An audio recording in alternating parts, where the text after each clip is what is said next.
I am the Great Saiyaman, and I'm gonna beat some fashion sense into you! Oh man, hope my disguise is working. This is Gohan from Dragon Ball Z. You're listening to This Week in Geek with Mike the Birdman and the rest of the TWIG crew right here on ThisWeekInGeek.net. And now it's time for another special feature.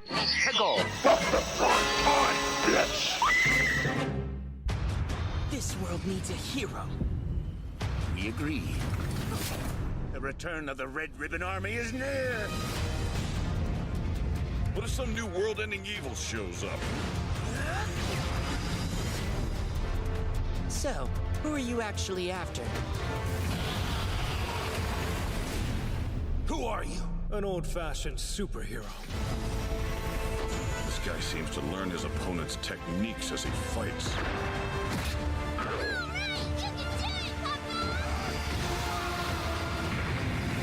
You need to believe in yourself and unleash that power. Everything you've got. No holding back. Hey guys, what's going on? You are listening to ThisWeekInGeek.net. I'm your host, Mike The Birdman. And well, guys, I love getting a chance to talk to some of my friends in the voice acting industry, specifically the anime industry. You've heard this guy's voice on TWIG for a number of years. He's done a lot of our promos. I've talked to him about playing Ryu in Street Fighter and a bunch of other cool characters. But I first met this guy at a food truck of all places back in Los Angeles many years back when he was in Ultimate Marvel vs. Capcom 3. And we just began developing a friendship over the years. And eventually he did so many cool things, and from one of my favorite animes of all time. I'm talking about good friend, TWIG friend of the show, that is Kyle Hebert, the #1 movie star in America right now. Kyle, welcome to the show. Hey, Mike, good to be here, man. And I got to correct you. There's a lot of stars in this movie, but it's a great ensemble piece, and I am honored to be a part of that cast and production. And kudos to Crunchyroll, and of course everyone at Toei Shueisha, the whole cast and production team on that side, for putting together something amazing for the fans that has continued to prosper all these decades later. Yeah, like it has been one of these things because, like, when did you start playing teen/adult Gohan? Basically, when did your own role in the Dragon Ball franchise start for you? Well, my first big break into voice acting I considered to be Dragon Ball, and on Z in particular, and that was 22 years ago. Went in on an open audition back when Crunchyroll was just Funimation and before their merger. So back in my Dallas days growing up, I was, I got a degree in radio and worked in a Dallas nationally syndicated satellite radio format. Was working at Radio Disney, believe it or not, and heard about some auditions. And that was the first thing I tried out for was Gohan. I mean, it's kind of astounding. 22 years as the same character. And it's one of those characters that people have kind of grown up with. And the fact that you work with another voice actor who's also in Z, the co-lead, you might say, Christopher Sabat, who voices Vegeta, but also voices Piccolo. Gohan and Piccolo has one of those relationships that has been in Dragon Ball's core as one of the most quote unquote real relationships in anime, I could argue, because you see how many people talk about how Piccolo and Gohan remind them of maybe the dad that wasn't there, or maybe they're the really helpful uncle. And this is a movie that features your two's relationship growing, because your character Gohan in Dragon Ball Superhero, you're not exactly father of the year material. I mean, you're trying very, very, very hard, but Christopher Sabat's character Piccolo says, "Hey, man, you got to get with the program, because Goku and Vegeta, they're not always going to be here, and we need you." Mm-hmm. Piccolo And is totally in that father figure role and has been. He's been trying to light a fire under Gohan's butt. It's like, hey, you're great at all these aspects of life, but here's another one that you're missing out on. You've got all this unlocked potential. so, well, what was it like when you read this script? Because I think originally they wanted to do this as a Piccolo story, but when they said, "Hey, we want you to co-headline this, and this is essentially your story," because like now you've got some ultra cool kind of power now. What was Mm-hmm. that like for you as an actor? Like I said, this is your first role. Now your first role is really evolving into something big for this franchise. Yeah, it's I've been saying for years, I've been waiting for Gohan to be great again. And the fans have too. The iconic face off with Majin Buu when you see Gohan coming back to those cell level power ups and everything. And then he was kind of relegated to the side and kind of gimped and all that stuff. And then he goes through and helps out in Super, showing that, hey guys, I can help. I really am. I'm really good. But you know, his dedication, which is admirable, is a parent and a husband and someone dedicated to studying and because he's super, super smart. And something else that he is good at is fighting and helping to save the world. One of the things I did like about this movie, and I don't know whether it was a callback specifically to when Gohan really came into his own fighting Cell, I noticed Gohan studies bugs. Is that a sly reference there to Cell? That could be. I've never actually known the particulars of like, what does he do exactly? Is he, You're like just a great Magenta's people- scholar. Yeah, or is Magenta's people just saying like he's posing as a biologist or something? It's like, what? This is news to me. Yeah. I mean, it's really something because you just mentioned Commander Magenta, who, for those of you people who haven't seen Dragon Ball Super here yet, and I hope you do, that character is voiced by Charles Martinet, aka Mario himself. So that is a voice I never thought I would have associated with the Dragon Ball franchise. Did you get a chance to run into him? Have you ever had any encounters with him at any conventions or anything?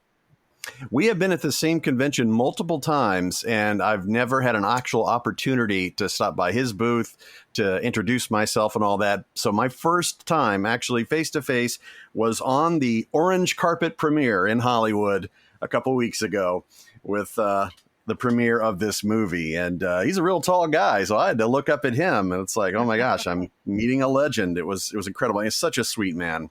And he just knocks it out the park. I think the whole cast did a great job. But yeah, Magenta, he definitely cemented himself, and he needs to be working more. You know, not just Mario. Yeah, I mean, I gotta say that's one performance in Super that I didn't expect to be as good as it was, because you know, like red ribbon villains, we always think of, oh, there's Dr. Gero, there's the androids.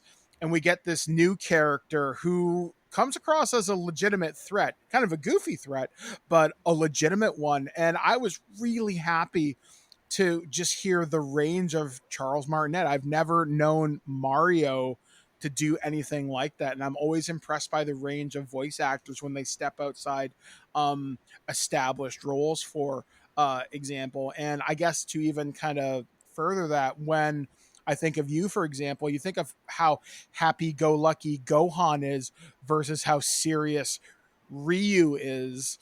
I always find a new appreciation for the craft of the performing arts, and I think it's something quite incredible. So Thank you, man.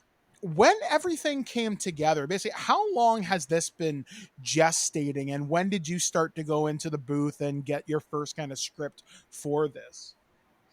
Well, by the time I record, this is true of any project. I don't see the various drafts. So, you know, story wise, that just goes back to Japan. If it was just going to be a Piccolo centric story, and at what point it became Gohan and Piccolo, and then the Red Ribbon Army and all that stuff. I have no idea what the genesis was. All I knew was a few months ago when the whole world first heard that this movie was coming, and we were ecstatic and you're like, oh, this is great.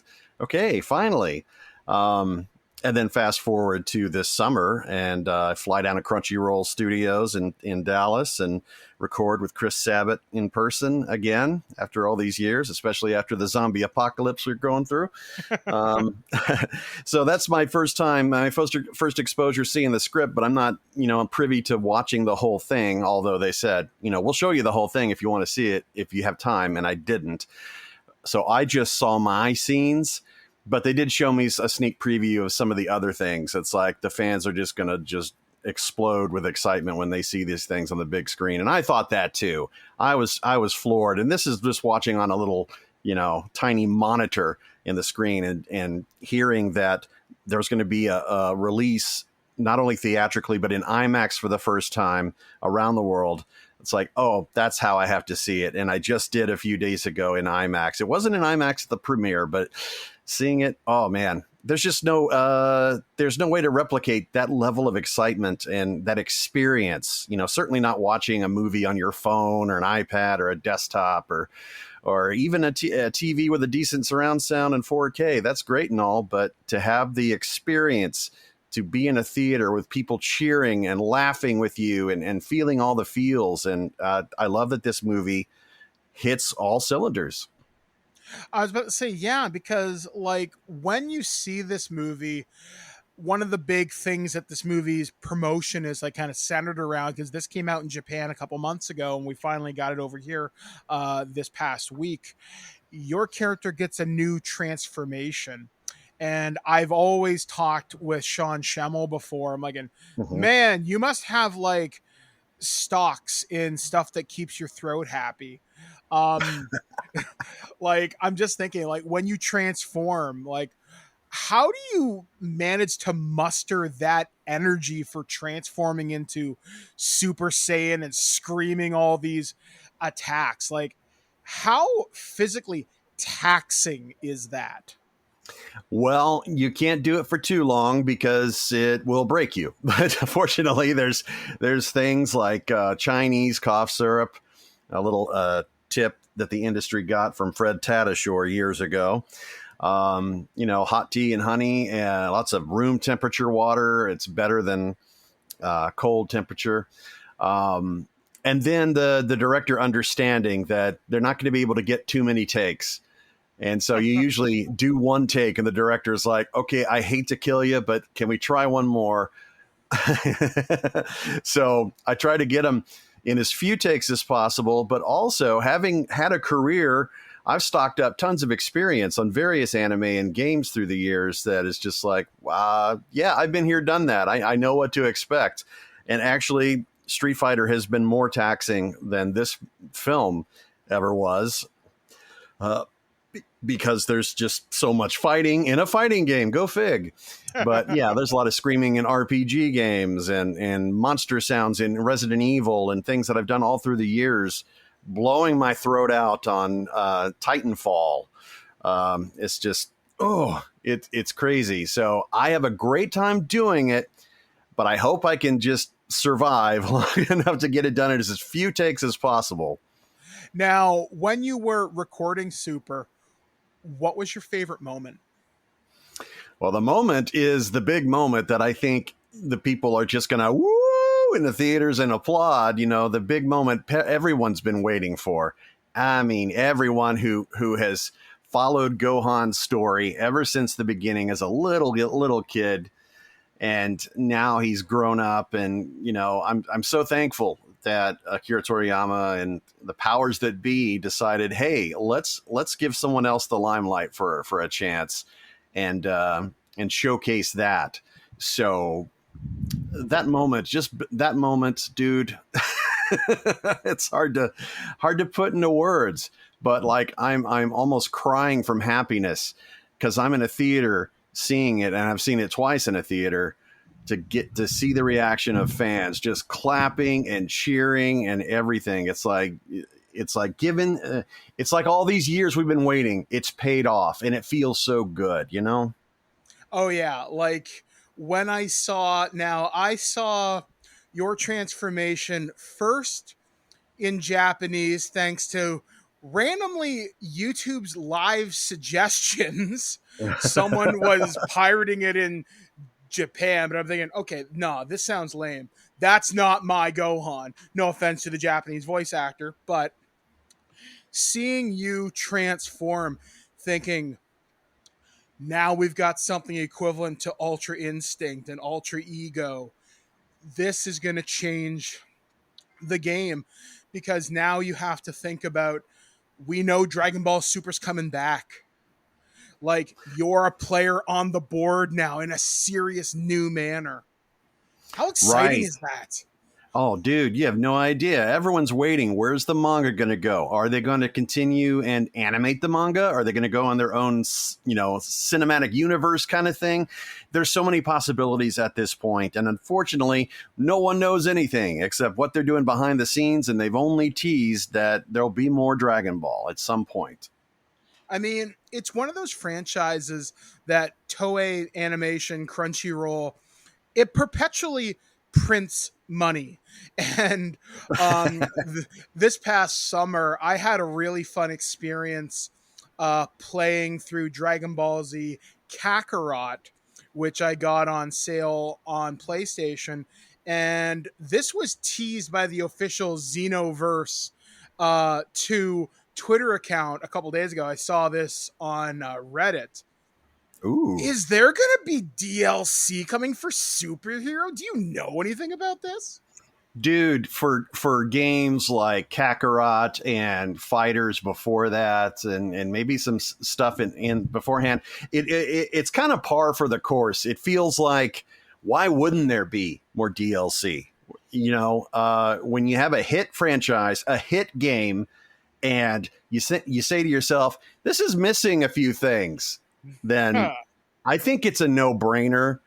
What the grand scheme of things might be. So keep our fingers crossed that we'll get some DLC love. Yeah, I definitely got to say I'm looking forward to seeing. Hopefully, like I said, I keep watching the Reddit religiously, hoping we'll see new stuff for Gohan and Piccolo. It's going to be it's such an exciting time to be a Dragon Ball fan, because I think this last week or so, the latest saga in the manga came to an end. We got a new form of Frieza, which is ridiculous. And I don't know.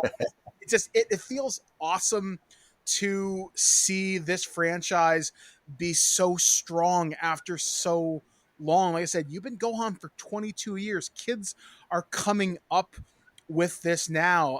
A friend of mine went to the movies the other day to go see this, and he saw people dressed up in Saiyan armor. One of the kids was like under 10 years old. Wow. Like, you're a part of people's childhoods now that are like really young. Like, you're a part of my foray into anime again. You're part of my video game life now. I mean, I remember this summer I was playing Fire Emblem Three Hopes, and I'm thinking, I know that voice. That's Kyle. And I was just having such a fun time with that. And like I said, it's such a great time to see you become, with your castmates, the biggest stars right now. You beat out Idris Elba fighting a lion, which is ridiculous. And you beat out Tom Cruise. You beat out Brad Pitt. You beat out The Rock. I bet they're all looking at the box office returns going, what the hell is this? What is Dragon Ball Super? I would love for The Rock to go on like TikTok and be like, what the hell's a Gohan? Or something right. like that. What's a Goku? But yeah, dude, like I said, I have got to wish you guys all the success in the world. I'm so happy you've had a chance to really write your own path through this. You've had wonderful people. You've had wonderful directors, writers, producers at Crunchyroll. The future is looking so bright. I can't wait to see what happens now that Gohan has Gohan Beast Mode unlocked. I am. Yeah, and so- ironically beating Idris Elba's movie called Beast. So That is so clever, man. Like I said, it's such a good time. So, Kyle, is there anything coming up for you? Like, do you have got any big convention appearances, which I can only imagine you're going to have lines of people lined up even more so now?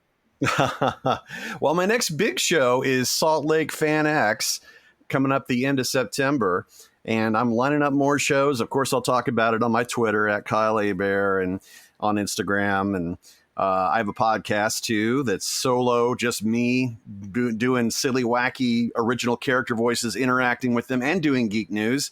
It's called the Intergalactic Boombox, available on all platforms. And I just busy doing that, doing auditions, trying to get booked. I'm directing Mobile Legends Bang Bang, a hit mobile game on Android and iPhone. Been directing some nighttime sessions with a great amount of talent. So that DLC is coming. And then more things I can't announce until I announce them.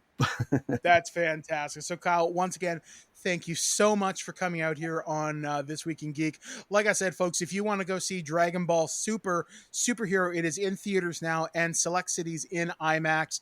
If you're going to see this movie, see it in the best possible experience. Me and Ken will be talking about this later on this week in our very own TWIG special where we talk for about a half hour. So, guys, until next time for ThisWeekInGeek.net, I'm going to summon the Eternal Dragon, wish myself out of here, and I will catch you guys again next time right here on ThisWeekInGeek.net. At no point in your rambling, incoherent response were you even close to anything that could be considered a rational thought.